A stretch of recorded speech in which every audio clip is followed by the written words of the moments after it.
Hello, bonjour and welcome to your new Bonheur Private Wines video where we learn together everything that you need to know about wine weekly. I'm your host Julian, Bordeaux trained winemaker, and today we're continuing our Wine in 5 series, 5 things that you need to know about all the top wine appellations around the world in about 5 minutes or so, maybe a little bit more. In previous episodes we looked at Pauillac, also in Bordeaux. We looked at the prestigious, super famous Spanish Rioja and Italian Barolo. Today I want to share with you my expertise about another one of the best Bordeaux wine appellations, Margaux, that is so dear to my heart, in fact, since I worked at Chateau Margaux myself and even Chateau Giscours and Chateau du Tertre a bit later on in my career. Don't forget that at the end of the video we'll rate Margaux on our World Wine Appellations Leaderboard to see how it ranks in the world of wine and reveal the most expensive ones that you should probably taste before you die. So stay tuned. While they wine, we wine. Let's go.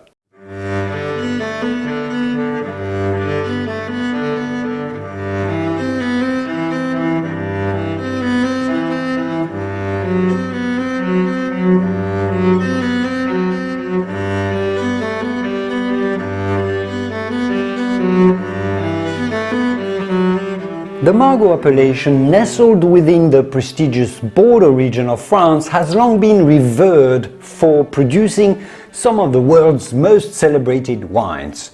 Of course, renowned for its elegance, in particular, complexity and longevity too. Geographically, Margaux is situated on the left bank of the Gironde estuary, the left bank of Bordeaux, sharing borders with the equally renowned Médoc appellations of Saint-Estèphe, Pauillac and Saint-Julien. They're all in Médoc. The region's proximity to the Atlantic Ocean and the Gironde River significantly influences the climate, providing a maritime influence that moderates the temperatures. It's warmer in winter and colder in summer, and it allows to provide a long ripening season, adding to the finesse.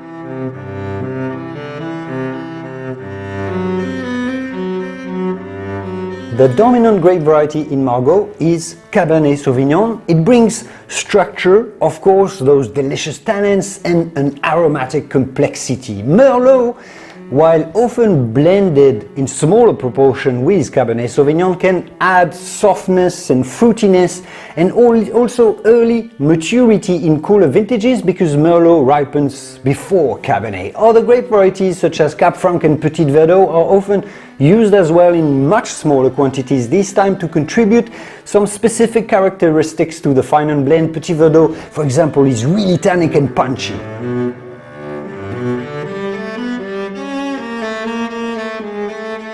Margaux wines are typically characterized by their elegance, I said that before, the finesse if you wish, and aromatic complexity. They're a little softer and finer than Pauillac or Saint-Estèphe. You can watch about those appellations in those videos that I made here earlier. Margaux often exhibits a harmony of fruits, some good acidity and tannins with flavors that range from blackcurrant and cassis to cedar, tobacco and spice, really focused on Cabernet Sauvignon. The wines are known for their ability to age beautifully, gracefully, developing greater complexity and depth over time. 10 years minimum is advised to enjoy them fully, and up to 30-40 years for top producers and top vintages. They offer a diverse range of wine styles, from the opulent and structured wines of the first growth chateaus to more approachable and fruit-driven from smaller producers.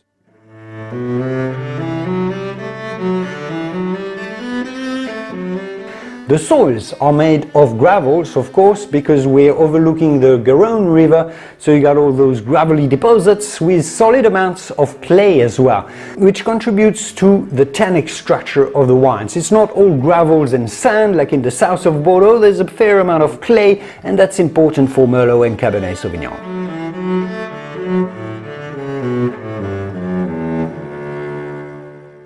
Chateau Margaux, which is literally named after the village and the appellation of Margaux, has achieved legendary status globally and sells at around $800 a bottle on average across all vintages globally. The second most prestigious and expensive Margaux is neighboring Chateau Margaux, Chateau Palmer. They're just literally across a couple of vineyards, and that one retails at around $400 a bottle. And the third most expensive Margaux is Chateau Margaux's second label, their baby wine, if you wish, that you can buy for about $250 a bottle. Other top names to try include Chateau Rosan-Gassiès, Brancantenac, Lascombe, Dissant, or Chateau Giscours, always a solid by Chateau Giscours. Time for us to rate Margaux so we can compare it to other prestigious appellations around the world. Is it a little bit better, a little bit worse than others? Let's find out and put it on our Bonheur Private Wines Appellation Leaderboard.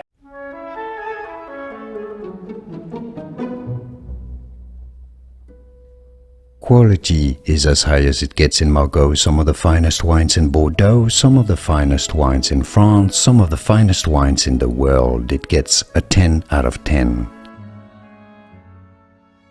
Prestige is also very high, clearly led by Chateau Margaux as one of the very most prestigious wineries in France. Smaller producers get a little more esoteric and only known by educated wine connoisseurs, and perhaps overall Margaux's fame is not as broad as Saint-Emilion or Châteauneuf-du-Pape, so it gets a 9 out of 10.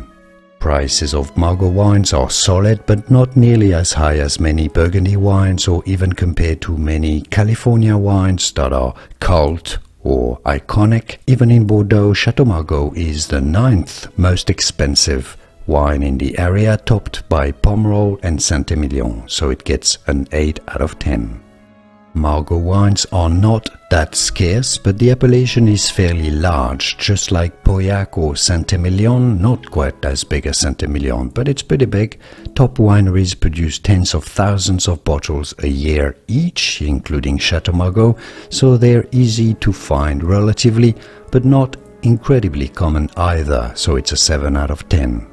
Finally, our quality-price ratio: if you buy a relatively affordable Margaux, say between $50 to $80, you can find really decent Margaux for that price. For that price, you're gonna have a world-class wine with great finesse that certainly competes with many US wines or even many premium Europeans. Margaux wines are consistently excellent and elegant, so they get an 8 out of 10.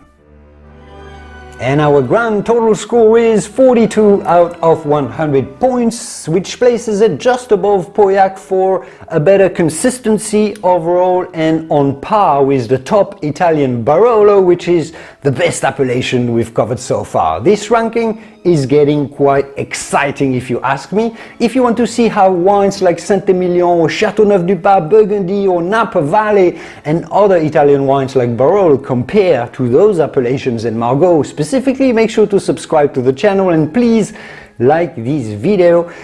It's a small step, but it helps us immensely make more content like this, and feel free to share with anyone who might be interested in this. We need more viewers on this channel.